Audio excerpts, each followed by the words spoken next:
오늘 우리가 함께 살펴보실 말씀은 예레미야 48장 36절로 44절의 말씀입니다. 예레미야 48장 36절로 44절의 말씀입니다.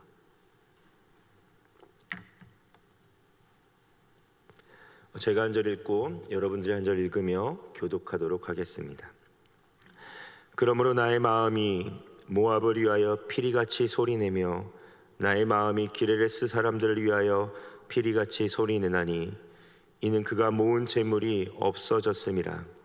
모든 사람은 대머리가 되었고 모든 사람은 수염을 밀었으며 손에 칼자국이 있고 허리에 굵은 배가 둘렸고 모압의 모든 지붕과 거리 각처에서 슬피 우는 소리가 들리니 내가 모압을 마음에 들지 않는 그릇같이 깨뜨렸음이라. 여호와의 말씀이니라. 어찌하여 모압이 파괴되었으며 어찌하여 그들이 애곡하는가. 모압이 부끄러워서 등을 돌렸도다. 그런즉 모압이 그 사방 모든 사람의 조롱거리와 공포가 대상이 되리로다. 이는 여호와의 말씀이니라. 보라, 그가 독수리같이 날아와서 모압 위에 그의 날개를 펴리라.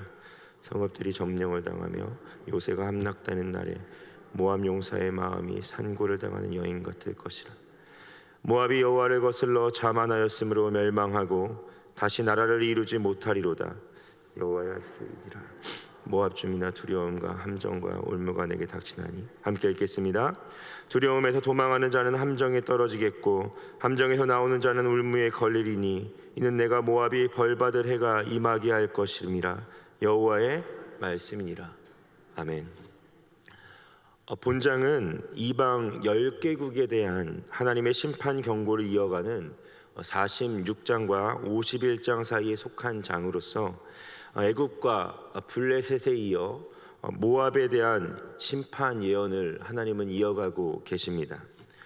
이스라엘의 숙적 가운데 하나인 모압은 소돔과 고모라가 멸망할 때 탈출한 롯이 큰딸과의 관계를 얻은 자손의 후손들입니다. 그들은 느부갓네살에 맞서기 위하여 시드기와 협력하였던 유다의 동맹국 중 하나였고 모압은 사해 동편 연안인 아르논 골짜기와 세렉 골짜기 사이에 정착하였는데 그곳은 강우량이 넉넉하고 가뭄에도 잘 마르지 않아 매우 비옥한 토지를 가졌고 목축하기에도 적합한 땅이었습니다. 또한 포도 농사에도 최적의 조건을 가지고 있어 경제적으로 큰 풍요로움을 누렸던 나라입니다. 그러나 그들은 종교적으로는 타락하였는데 불의 신, 혹 전쟁의 신이라고 여겨지는 그모스를 주신으로 섬겼습니다. 이는 암몬 족속이 섬겼던 몰렉과 동일시되어지는 신인데 이때의 제사의 방법으로는 어린아이를 희생제물로 바치기도 하였습니다. 그럼에도 불구하고 모압은 이스라엘과 혈연적으로 매우 가까운 민족이었기 때문에 하나님은 이스라엘 백성이 가나안에 입성할 당시 모압을 침공하지 말 것을 명하기도 하셨습니다. 신명기 2장 8절에서 9절의 말씀인데요. 우리가 세일산에 거주하는 우리 동족 에서의 자손을 떠나서 아라바를 지나며 엘라가의 시온게벨 곁으로 지나 행진하고 돌이켜 모압 광야 길로 지날 때에 여호와께서 내게 이르시되 모압을 괴롭히지 말라. 그와 싸우지도 말라. 그 땅을 내게 기업으로 주지 아니하리니 이는 내가 롯 자손에게 아르를 기업으로 주었음이라. 이런 하나님의 사랑에도 불구하고 모압은 항상 이스라엘을 향한 적대적인 감정을 드러내었고 결국 이스라엘 주변에 있는 어떤 나라들보다 더한 원수가 되기에 이르렀습니다. 그도 그럴 것이 모압은 지속적으로 이스라엘을 향하여 우상 숭배의 악행을 전달하여 이스라엘로 하여금 극심한 우상 숭배와 부패에 빠지게 하였던 나라이기 때문입니다. 그런 모압에 대한 하나님의 오늘의 예언은 어떠할까요? 오늘 본문 2전 1절로 35절은 다음과 같이 모압이 심판받을 것이라고 말하는데 1절에서 10절까지는 인본주의, 즉 사람 중심의 사고에 빠져있던 모압이 반드시 하나님으로부터 징계를 당할 것이고 철저히 파괴될 것이라 예언하고 있습니다. 11절로 25절까지는 우상 숭배에 빠진 그들의 죄를 드러내시면서 또한 하나님의 심판이 그들에게 반드시 임할 것을 명하십니다. 즉 모압이 당할 심판의 이유는 두 가지로 압축되는데, 첫 번째는 인본주의이며 둘째로는 우상 숭배입니다. 하나님을 예배하는 자에게 드러나지 않은 이 두 가지가 모압을 멸망시키는 것이라는 것입니다. 인본주의는 무엇입니까? 사람을 중심으로 생각하는 사고의 방식을 말합니다. 이러한 인본주의는 개인주의로 발전하게 되고 현대 세상에 중점적으로 추구하는 삶의 방식이기도 합니다. 또한 하나님을 온전히 예배하는 자에게는 우상 숭배가 나타날 수 없습니다. 지금 현대에는 수많은 우상들이 난무하고 있습니다. 저는 우상 숭배의 정의를 하나님 외에 나에게 만족과 행복을 가져다 줄 수 있는 것이라고 생각하는 것이라고 정의하고 싶습니다. 우상을 숭배하는 이유가 무엇입니까? 나의 빈 공간을 하나님 외의 것으로 채워가는 노력입니다. 사랑하는 성도 여러분, 사람은 태초부터 의존적인 존재로 지어졌습니다. 누구에게 의존하는 존재입니까? 바로 하나님에게 의존하는 존재입니다. 창세기 1장 1절 우리 모두가 기억하고 있을 것입니다. 태초에 하나님이 천지를 창조하시니라. 하나님은 창세기 1장 1절을 통해서 태초라는 시간을 만드셨고 천지라는 공간을 지으셨습니다. 창세기 1장 1절은 즉 창조자와 피조물의 차이를 극명하게 보여주는 것인데, 그것은 하나님이 시간과 공간이 없어도 존재하셨던 반면에 우리는 시간과 공간 속에서 살아갈 수밖에 없는 존재임을 하나님은 처음부터 알려주고 계시는 것입니다. 그러면서 하나님은 인간을 만드시고 그 안에 생기를 불어넣어 주셨습니다. 동물과는 다른 존재로 말입니다. 하나님께서 직접 인간에 불어넣으신 하나님께 속해져 있던 숨이 우리에게 들어온 것입니다. 생기가 들어온 것이죠. 겉만 하나님의 형상을 닮은 존재가 아닌 속사람까지 하나님의 것을 받아들여야만 살아갈 수 있는 존재가 된 것입니다. 그렇게 세상 사람들, 즉 하나님을 믿지 않는 자들은 하나님으로 채워져야 할 내 안에 있는 공간, 즉 성령으로 충만하여지고 하나님으로만 느낄 수 있는 이 행복이라는 감정을 세상의 것들로 차곡차곡 채워가려는 노력을 하고 있는 것입니다. 그렇기에 세상 사람들이 선택한 것이 바로 우상 숭배입니다. 하나님의 것으로 나의 것을 채우기 위해 세상의 것으로 채우고자 하는 노력 말입니다. 그리고 그것이 바로 죄라는 것입니다. 우상 숭배는 가장 끔찍한 죄 가운데 하나인데, 그것은 스스로가 하나님으로부터 멀어짐과 동시에 남에게 이 죄를 전이시킨다는 것에 있습니다. 이 세상은 이미 팽배한 물질 만능주의가 가져오는 폐해들로 물들어 있습니다. 코로나19를 통해 가계에 어려움이 닥쳐오자 자살률들이 치솟고 있습니다. 우리가 함께 기도해야 되는 기도의 제목들인 줄 믿습니다.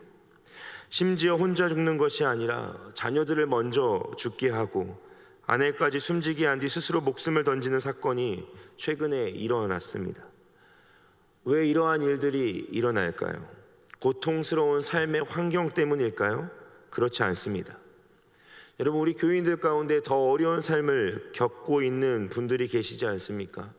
질병 가운데 어려움이 처한 분들이 있지 않습니까? 더 말할 수 없는 고통이 있음에도 불구하고 우리가 목숨을 던지지 않는 이유는 무엇입니까? 하나님의 살아계심을 믿고 있기 때문입니다. 내 안에 이미 주님의 것으로 채워지고 있기 때문인 줄 믿습니다. 모압은 이러한 사단의 치명적 올무에 걸려들었습니다. 그것이 바로 인본주의이며 우상 숭배인 것입니다. 모압이 이스라엘을 괴롭혔기 때문에 멸망하는 것 같습니까? 이스라엘을 공격했기 때문일까요? 이런 생각을 할 때 신앙은 위험해집니다.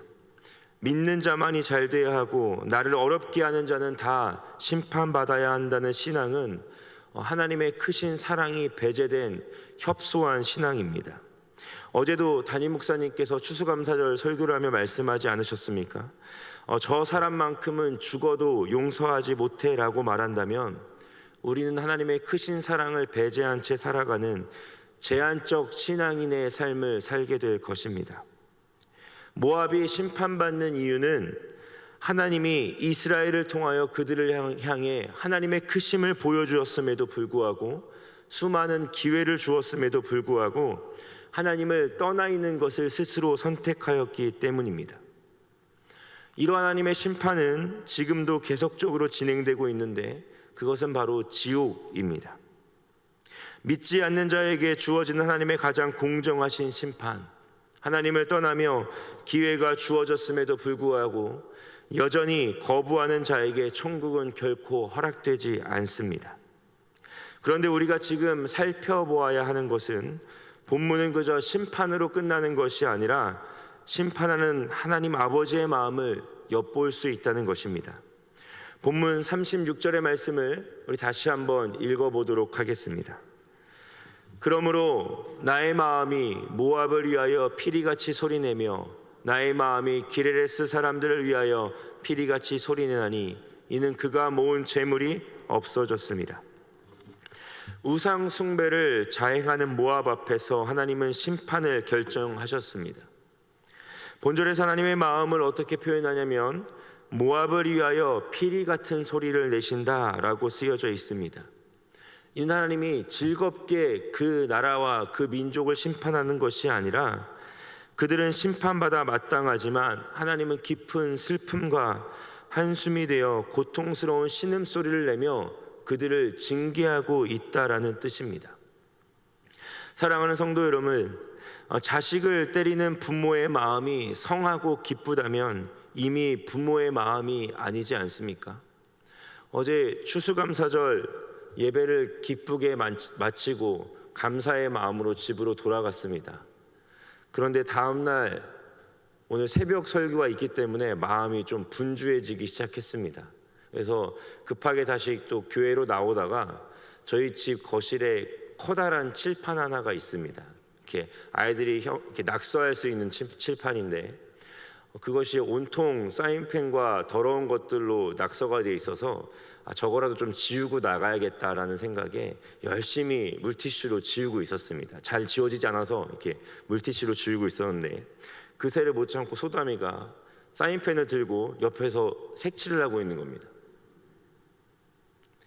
지우고 있는데 지운 자리에 또 그 사인펜으로 칠하는 거예요.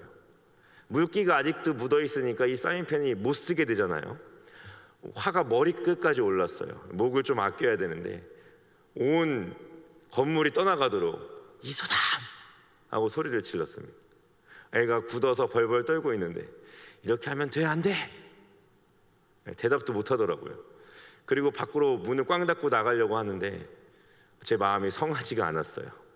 다시 돌아와서 두 팔을 딱 벌리니까 저기서부터 울면서 막 뛰어먹어서 폭 안기더라고요. 그것이 아비의 마음 아닙니까? 그것이 하나님 아버지의 마음 아닙니까? 때론 우리가 우리를 징계하시고 혼내셔도 우리가 어떻게 하기를 원하시는 걸까요? 돌아오기를, 회복되기를. 하나님 모압을 향해 비록 채찍을 드시고 심판을 하시지만 여전히 기쁜 마음으로 하는 것이 아니라 슬픈 마음으로, 늦었지만 돌아오길 원하는 마음으로 지금 심판하신다는 것이에요. 그런데 하나님의 심판이 무서운 것은요, 한 번 하실 때 제대로 하신다는 겁니다. 오늘 37절에 하나님은 이렇게까지 심판하십니다. 모든 사람은 대머리가 되고 모든 사람이 수염을 밀었고 손에 칼자국이 있고 허리에는 배를 둘렀습니다. 이는 모압이 겪게 될 극심한 슬픔을 그들 모두가 애도하고 있다는 것입니다. 이렇게까지라도 하지 않으면 소망이 없는 삶이기에 그들의 행동이 이렇게 변하였다는 것이에요. 이어지는 38절에도 마찬가지 맥락인데 모압의 모든 지붕과 거리에서 슬피 우는 소리가 들립니다. 누구나 볼 수 있는 공개적 장소에서 사람들은 일상의 생활을 멈추고 우는 것밖에는 하지 못한다는 것입니다. 이것이 일반적인 재난과 전쟁이라면 회복의 기미가 보였겠지만 하나님의 절대적인 심판, 즉 모압이라는 그릇이 하나님 마음에 들지 않는 그릇이기에 깨뜨렸고 산산이 부서졌다는 것을 의미합니다. 인간의 힘으로는 막을 수 없는 강력한 심판이 이루어질 것이라는 것입니다. 사랑하는 성도 여러분, 하나님은 모압을 오래 참고 기다리셨습니다. 그들은 롯의 후예였고 소돔과 고모라의 심판으로부터 한번 피한 적이 있던 민족입니다. 하나님께서 이미 한 번의 기회를 주시지 않았습니까? 그런데 어디서부터 잘못되었기에 이러한 심판을 받을 수밖에 없었을까요? 왜 그들은 이스라엘과 다른 길을 걸을 수밖에 없었고 풍족한 땅에 자리 잡았으나 하나님을 섬기기보다는 우상 숭배와 인본주의를 선택하게 된 것일까요? 모압의 선조 롯은 소돔과 고모라를 선택할 때 아브라함이 이렇게 말합니다. 내가 먼저 선택해라. 너가 보고 좋은 곳으로 가라. 그리고 그는 어떤 선택을 합니까? 마치 에덴과 같고 애국과 같은 곳을 선택하였고 그곳이 바로 소돔과 고모라였습니다. 하나님과 친밀하지 못하고 그분의 마음을 제대로 알지 못하자 인생의 중요한 선택의 기록 가운데 하나님께 묻지 않고 자신의 힘으로 선택한 것입니다. 그리고 그의 가족은 소돔과 고모라를 심판할 때 하나님의 은혜로 아브라함의 중보로 살아남았지만 그 이후의 선택이 또다시 인간적 선택으로 이루어진 것입니다. 소돔과 고모라의 심판을 뒤로한 채 롯에게는 두 가지의 선택의 갈림길이 있었습니다. 나의 친족 아브라함에게 돌아갈 것인가, 아니면 다시 내 생각과 내 판단으로 길을 선택해서 나아갈 것인가. 그때 롯이 선택한 것은 마치 소돔과 고모라를 선택하였던 눈으로 풍요롭고 젖과 꿀이 흐르는 모압의 기반이 되었던 그곳으로 다시 한번 발걸음을 옮긴 것이었습니다. 죄로부터 시작하니 죄가 점점 자라기 시작했습니다.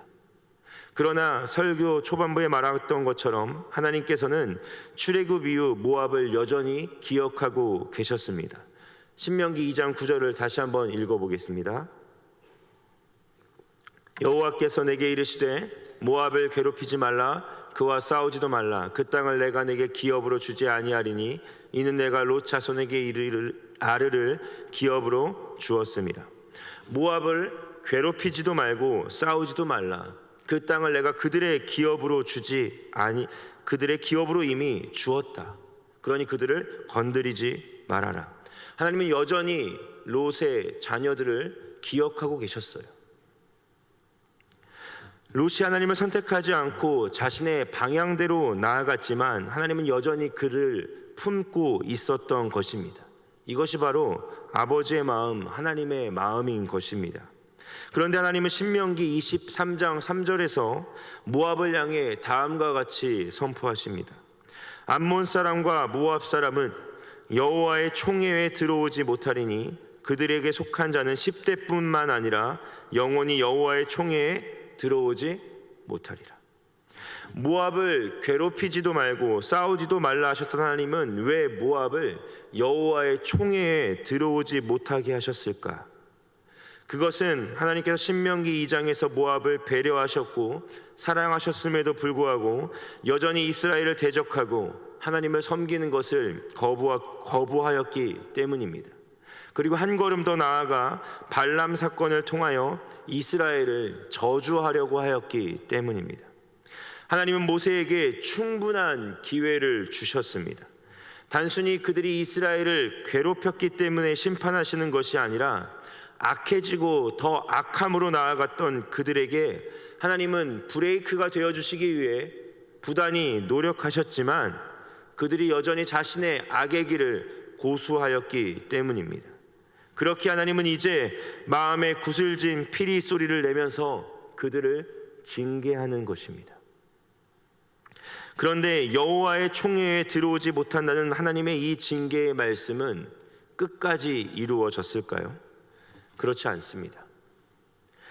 우리는 모압 사람 중에서 여호와의 총회뿐만이 아니라 예수 그리스도의 조상이 되고 심지어 여성인 모압 사람 한 명을 알고 있지 않습니까?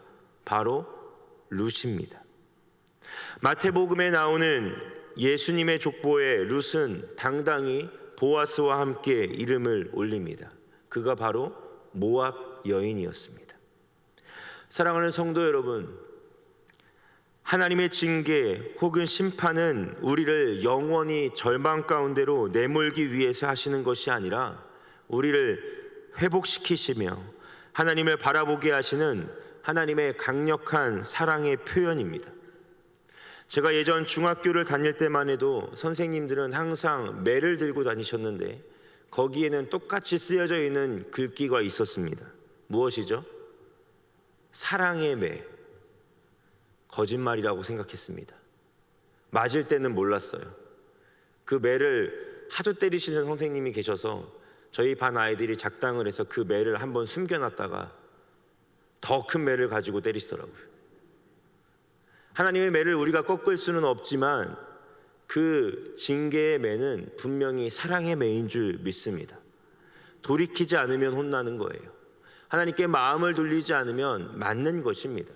여러분, 우리의 인생 가운데 하나님께 혼날 때가 있습니까? 혹 지금이 그러하십니까?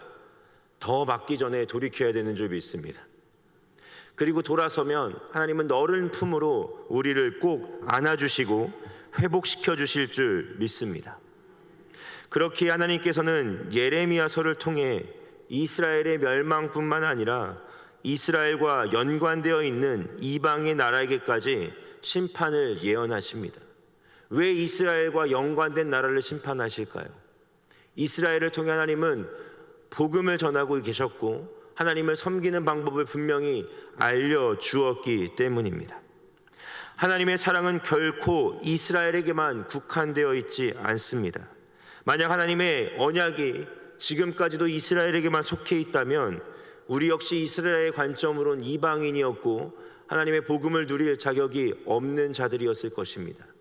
그러나 예수 그리스도가 오심으로 말미암아 모든 복음은 온 인류 가운데 편만하게 전달되었고 그리스도의 십자가가 지금 우리에게까지 전달된 생명의 복음 되어 주신 줄 믿습니다. 하나님께서는 오늘 우리를 부르셨고 살리셨습니다. 롯과 같이 우리를 하나님은 지켜보고 계셨고 살리기를 원하셨습니다. 때론 혼낼 때도 있어요. 그래서 우리를 룻과 같은 자로 만들고 싶어하는 것입니다. 오늘 모압은 구약의 예언처럼 심판을 받고 역사의 뒤안길로 사라졌지만 하나님은 우리를 다른 길로 걷게 하시길 소망하고 계시는 줄 믿습니다. 룻이 예수님의 조상이 되었던 것처럼 이제 우리가 예수님의 믿음의 다음 세대가 되어가게 되시기를 주의 이름으로 소망합니다. 오늘 이 새벽 이 말씀을 통하여 나의 인본주의와 우상들이 다 깨어지고 하나님의 슬픈 피리 소리를 듣는 자들이 아니라 이제는 하나님과 동행하며 순종하는 기쁨의 자녀들 되시기를 주의 이름으로 소망합니다.